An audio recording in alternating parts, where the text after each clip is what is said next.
जनजातियों के कुछ बहुत ही महत्वपूर्ण नृत्य हैं, उन्हें हम देख लेते हैं। और कुछ उनके युवा गृह हैं, युवा गृह के बारे में अक्सर सवाल पूछे जाते हैं, तो ये बहुत छोटा सा वीडियो होगा। कुछ प्रमुख नृत्य देख लेते हैं जनजातियों के। जैसे पहला है बिल्मा। देखिए वीडियो क्वालिटी में थोड़ी सी समय दिक्कत आ रही होगी, तो इसका समाधान करने की कोशिश भी की जाएगी। पहला है बिल्मा। बिल्मा अगर पूछा जाता है कि बिल्मा किस जनजाति का एक प्रसिद्ध नृत्य है, तो आपका आंसर क्या हो जाएगा? बैगा। बा से बिल्मा की शुरुआत होती है और बा से बैगा की शुरुआत होती है, तो बिल्मा किसका है? बैगा का। उसके बाद आती है बात गोंडी की। तो गोंडी का तो नाम से ही पता चल रहा है, गोंडी नृत्य किसका हो गया? गोंड जनजाति का। देन कर्मा। कर्मा नृत्य है मंडला। मंडला में जो जनजाति रहती है, मंडला में अक्सर जनजातियों का जो नृत्य है वो कर्मा नृत्य होता है। चाहे मैं बैगा की आप बात करेंगे, आपने जनजातियों के अंतर्गत जब आपने नृत्य देखे थे तो नृत्य में आपने कर्मा नृत्य कॉमन पाया होगा। तो कर्मा एक तरह से कॉमन है और मंडला वाले जो क्षेत्र हैं उनमें ये ज्यादा किया जाता है। उसके बाद है मटकी। मटकी अगर आप चले आएंगे मालवा में, तो मालवा में मटकी बहुत ज्यादा प्रसिद्ध है। उसके बाद आते हैं रीना। रीना लड़की का नाम नहीं है, लड़कियों का भी नाम होता है, बट यहाँ पर नृत्य का नाम है। तो जो रीना नृत्य है वो गोंड जनजाति से संबंधित है। रीना किससे संबंधित है? गोंड जनजाति से। उसके बाद आता है छेरता। क्या है? छेरता। छेरता संबंधित है मुड़िया जनजाति से। जब भी मैं पढ़ाऊं तो साथ साथ आप याद करने की भी कोशिश किया कीजिए, अगर बाद में सोचेंगे कि हम याद कर लेंगे थोड़ी मुश्किल होगी। छेरता किसका है? मुड़िया जनजाति का। उसके बाद बात आती है चटकोरा। चटकोरा बहुत इंपॉर्टेंट है। चटकोरा किसका नृत्य है? कोरकू जनजाति का। चटकोरा किसका नृत्य है? कोरकू जनजाति का। गोचो। गोचो किसका नृत्य है? गोचो है गोंड का। गो से स्टार्ट होता है गोचो और गो से ही स्टार्ट होता है गोंड। उसके बाद आता है टीना की बात। तो चाहे रीना हो चाहे टीना हो, दोनों ही नृत्य किसके हैं? गोंड जनजाति के हैं। तो इस तरह से आपको याद भी रहेगा। तो रीना और टीना दोनों ही नृत्य किसके हैं? गोंड जनजाति के हैं। तो ये रहा, और गोचो से नाम से ही पता चल रहा है। उसके बाद है गौर। गौर भी इंपॉर्टेंट है। तो गौर किसका नृत्य है? माड़िया जनजाति का नृत्य है। गौर किसका नृत्य है? माड़िया जनजाति का नृत्य है। सुआ। सुआ एक नृत्य होता है जो कि मैगर स्टेडी में रहने वाली जनजातियां अक्सर किया करती हैं। मैगर स्टेडी में रहने वाली जो भी जनजातियां हैं, कह सकते हैं उत्तर पूर्वी क्षेत्र में, मध्य प्रदेश के उत्तर पूर्वी क्षेत्र में जो रहने वाली जनजातियां हैं वो सुआ नृत्य किया करती हैं।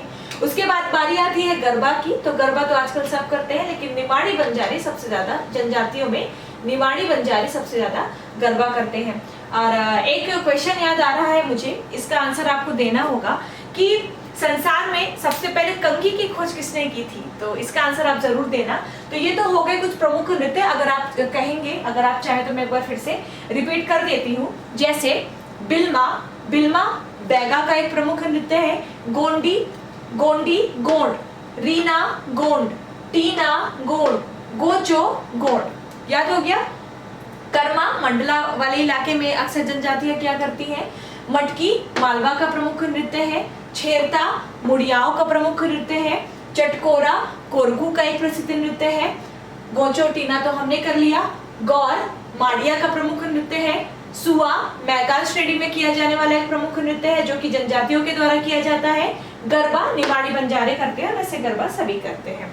चलिए, तो ये हो गए कुछ प्रमुख नृत्य। अब हम देख लेते हैं युवा गृह। युवा गृह जनजातियों के युवा गृह सवाल पूछे जाते हैं। बहुत ही ज्यादा प्रसिद्ध है घोटुल। घोटुल नामक युवा गृह किस जनजाति से संबंधित है? बहुत इंपॉर्टेंट है। यहाँ पर चटकोरा, कर्मा, बिल्मा, गोंडी लगभग सभी, लेकिन चटकोरा सबसे ज्यादा। यहाँ पर घोटुल, रंगभंग, धुमकोरिया, गतियोरा। घोटुल कुछ ही लिखे हैं मैंने। घोटुल, रंगभंग, धुमकोरिया, गतियोरा। यहाँ पे ये बहुत ज्यादा इंपॉर्टेंट है। तो घोटुल नामक युवा गृह किस जनजाति से संबंधित है? मुड़िया जनजाति से।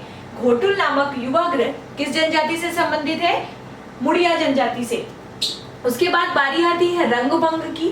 तो रंगभंग किसका युवा गृह है? तो यह रंगभंग है भारिया जनजाति का। एक क्वेश्चन का आंसर जरूर दीजिएगा कि भारिया जनजाति मध्य प्रदेश के किस स्थान पर निवास करती है? भारिया जनजाति मध्य प्रदेश के किस स्थान पर निवास करती है? इसका आंसर दे दीजिएगा। तो रंगभंग जो है ये भारिया जनजाति का युवा गृह है। उसके बाद बारी आती है धुमकोरिया की।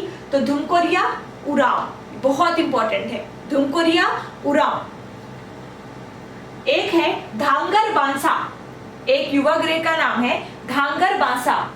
धांगर बांसा है भुइयां नामक जनजाति का, अलग से आपने नहीं पढ़ा, मैंने बताया भी था कि और भी जनजातियां बची हैं, लेकिन जिनके बारे में अक्सर सवाल पूछे जाते हैं हम उन्हें ही पढ़ेंगे। तो धांगर बांसा भुइयां जनजाति का, और एक है गति ओरा, तो ये है मुंडा जनजाति का। अब आप अपने हिसाब से इसे ट्रिक के माध्यम से या फिर किसी अन्य माध्यम से आप याद कर लेंगे। घोटुल बहुत इंपॉर्टेंट है, मुड़िया का है। रंगभंग भारिया जनजाति का है। धुमकोरिया उराव जनजाति का है। गतिओरा मुंडा जनजाति का। धुमकोरिया तो कई बार पूछा भी गया है।